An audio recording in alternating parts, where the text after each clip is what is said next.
हिजो देश उहाँहरूको कन्ट्रोलमा थियो, आज उहाँहरूको कन्ट्रोलमा छ। तर एउटा कुरा आजसम्म पनि जस्ताको उस्तै छ, त्यो टप लेभलको लिडरशिपमा महिलाहरू नै देखिँदैनन्। सुरुमा मलाई एउटा क्वेसनको आन्सर गर्नुहोस्, तपाईले उम्मेदवारको श्रीमतीले आफ्नो श्रीमानलाई सघाएको भोट मागेको त कति देख्नुभयो भयो, तर उठ्न त महिला उम्मेदवारहरू पनि कति धेरै उठ्नु भएको थियो। कसैले पनि त्यो महिला उम्मेदवारको श्रीमानले ओपनली सपोर्ट गरेको देख्नुभयो?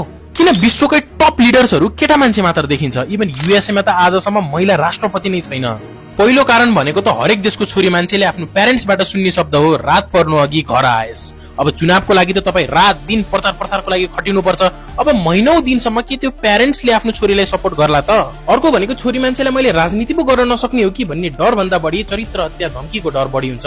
र युएन वुमेनका अनुसार केटा मान्छेलाई चाहिँ उसको कामको आधारमा चित्त नबुझी आलोचना गरिन्छ भने छोरी मान्छेलाई केटी भएकै कारणले पर्सनल अट्याक बढी गरिन्छ।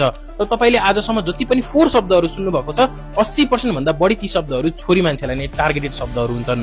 र अर्को मुख्य कारण भनेको फ्यामिली र सोसाइटीको एक्सपेक्टेसन हुन्छ कि छोरी मान्छेले बच्चा पाइदियोस्, हुर्काइदियोस्, त्यसपछि फेरि अर्को बच्चा पाइदियोस्, हुर्काइदियोस्। यसरी उसको सबैभन्दा महत्त्वपूर्ण उमेर नै यो ट्र्यापमा फसिदिन्छ। तर वेस्टर्न युरोपमा समय बदलिँदैछ, जहाँ राजा होइन अब रानी चाहिँ भावी राष्ट्र प्रमुख हुनेछन्। बेल्जियममा प्रिन्सेस एलिजाबेथ, निदरल्यान्डमा प्रिन्सेस क्याथरिना, नर्वेमा प्रिन्सेस एलेक्जेन्ड्रा, स्पेनमा प्रिन्सेस लियोनोर, स्विडेनमा प्रिन्सेस भिक्टोरिया अबका भावी राष्ट्र प्रमुख हुनेछन्।